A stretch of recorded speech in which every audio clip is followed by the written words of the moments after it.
This is Inside Indiana Business Radio for the morning of Tuesday, June 20th, 2023. I'm Alex Brown. Officials in Zionsville are making plans to transform the former Wolf Run Golf Club into the Carpenter Nature Preserve. Co-owner Jim Carpenter says the first phase of the effort, which will bring trails, parking, and restrooms for the public at the 215-acre preserve, are expected to be complete by early 2026. The second stage will be maybe, who knows how many years it would take to fundraise and get the money for a nature center that would then just be a spectacular place to come out and be the headquarters for a nature experience. Carpenter and his wife Nancy plan to sell the property to the town for over $4.5 million. Plymouth-based Weir's Fleet Partners is adding to its Midwest portfolio. The company, which provides fleet service and truck repair, has acquired LTM Auto, Truck, and Trailer in Pontiac, Michigan, though financial terms were not disclosed. LTM was founded by Tim and Lee Marriott in 1987. The company employs 18 people, all of whom will be added to Weir's total headcount of more than 200.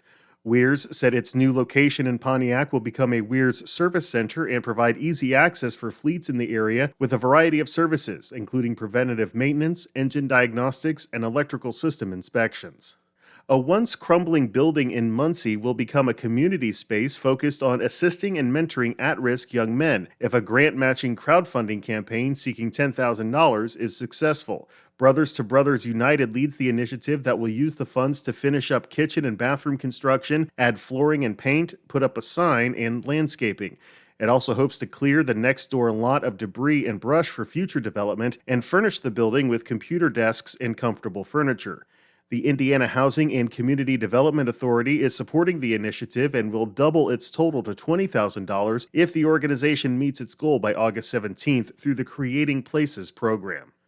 From the number one source for Indiana business news, this is Inside Indiana Business Radio. For 25 years, we've had the honor of telling the story of Indiana business. More than 1,300 shows, 8,000 interviews. We've traveled from Valparaiso to Versailles, Fort Wayne to Fort Branch, and everywhere in between. And we are just getting started. Our team is passionate about Indiana business because your story is worth telling. Join us every week as we travel the state to bring you Indiana's story. Inside Indiana Business, 25 years and counting. A gourmet mac and cheese food truck is back on the scene this year in Indianapolis, joining a crowded, competitive food-on-the-go landscape. However, one thing sets it apart. IIB's Kate Sharon has details. New Hope of Indiana's Cheese and Thank You food truck is the only mission-driven foodmobile in the state to have a staff of adults with disabilities prepare, serve, and market its product. Starting in 2019, the organization launched the food truck to give disabled adults an opportunity for employment, overcoming statistics and stigma.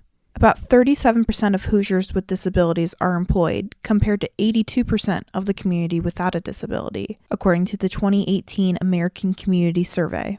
New Hope CEO Allison Wary said not only do the team members learn valuable workplace skills, they become fully integrated into the communities they work. She said that will help the community become more inclusive and welcoming of the diverse needs of people with disabilities. You can find out where the food truck will be next at InsideIndianaBusiness.com.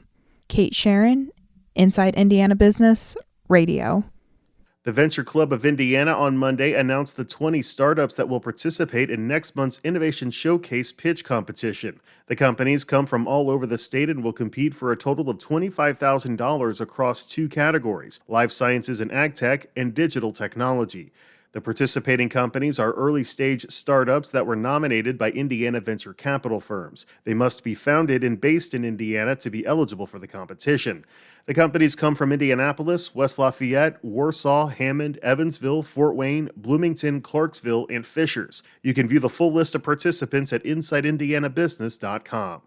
Colts radio analyst Rick Venturi is this week's guest on the Business and Beyond podcast with Gary Dick, presented by PNC, a weekly conversation with high-profile Hoosiers in business, sports, and entertainment, and beyond. Available now from your favorite podcast provider. I'm Alex Brown for Inside Indiana Business Radio on Demand.